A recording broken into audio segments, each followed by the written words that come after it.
Caro amigo,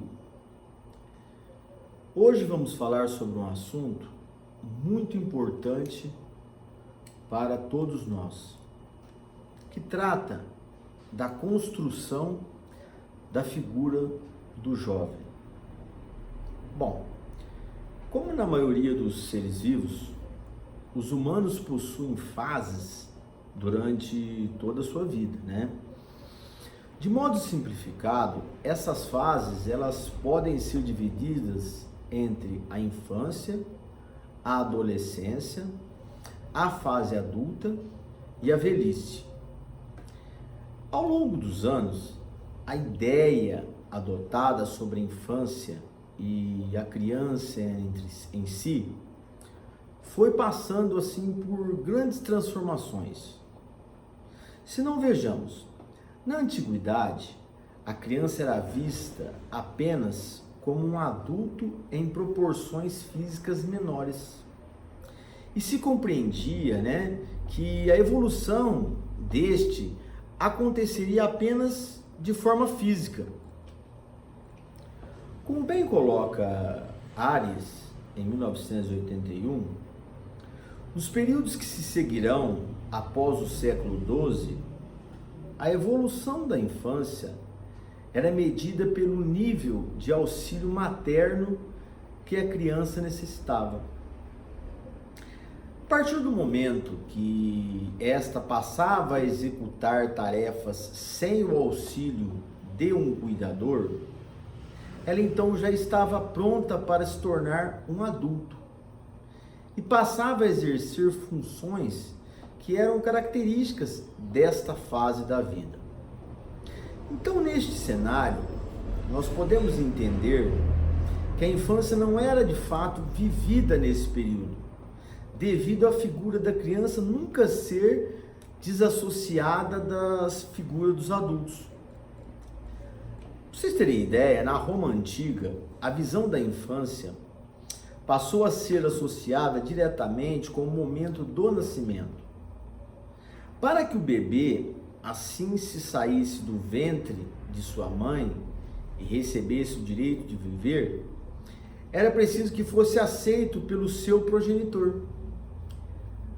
Dada essa questão, na época eram legítimas as execuções de crianças que não fossem aceitas pelos pais ou que apresentassem alguma deficiência física aparente. Então foi apenas no século XVIII, com o intermédio da Igreja Católica, que passaram a ser considerados atos de bruxaria o assassinato de bebês e crianças.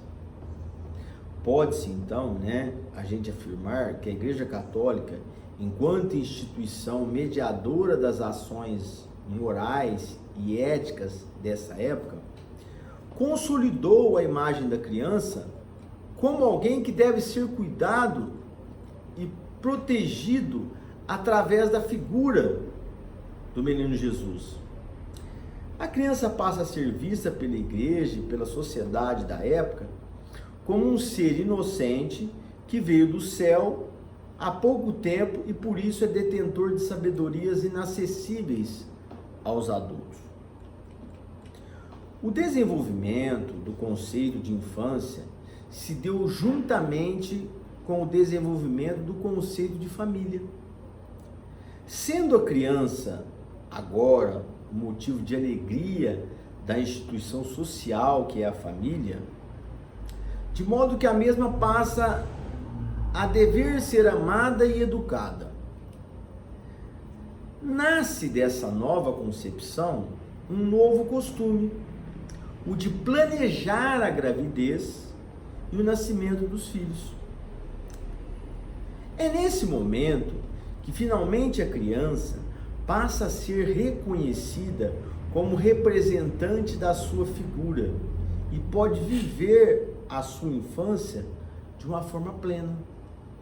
Ela passa a compreender também os erros na concepção que defendia que a criança era a posse de seus pais até a idade adulta. Essa ideia, ela foi transformada e a criança passou a ser compreendida como um ser pensante e detentor de vontades e gostos próprios. Nesse cenário, surge a escola como um local totalmente destinado às crianças, ao seu desenvolvimento e educação pedagógica. Nesse espaço, a criança deve ser estimulada e moldada de acordo com as normas morais da sociedade em que ela está inserida. O adolescente, ele se encontra em uma fase de transição, no sentido mais amplo da palavra, ou seja, está transitando entre a infância e a fase adulta. Devido ao fato de serem extremamente jovens, ainda não possuem experiências sociais que lhe tenham causado grandes ensinamentos e também não são maduros o suficiente para lidar com certos sentimentos e responsabilidades. As doenças de natureza psicológica vêm cada vez mais afetando os adolescentes e os jovens em geral.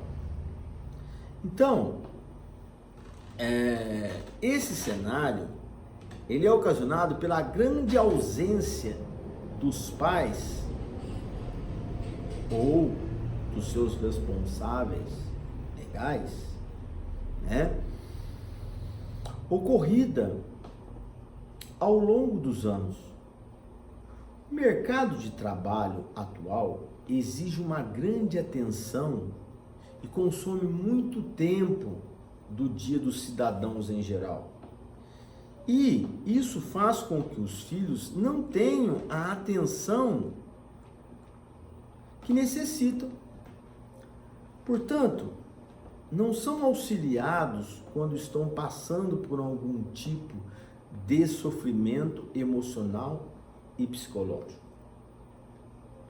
O período que corresponde à adolescência tem como características básicas ser uma fase de provação, ou seja, todo momento é solicitado que esse adolescente comprove e coloque em prática todos os ensinamentos que recebeu durante a sua infância. Esse momento, que deveria ser um momento permitido até errar, para que esse ser possa acumular experiências que lhe tragam ensinamentos, é neste momento que o jovem é mais pressionado para não cometer erros, por ter sobre si todas aquelas expectativas de melhora de seus pais e familiares próximos. É comum até que essa seja uma fase onde ocorra muitas crises, porque a sensação de insuficiência e de incapacidade afeta a inteligência acadêmica e emocional e amedronta os adolescentes. Então, é importante que se compreenda que o adolescente está vivendo em um constante período de luto. Isso porque ele perdeu o seu corpo infantil e ele é detentor de um corpo com o qual ele não sabe como lidar. Suas ideias, visões sobre o mundo se mostram erradas e equivocadas. Sua criatividade, sua imaginação e positividade naturais da infância, elas são completamente reduzidas e até mesmo perdidas.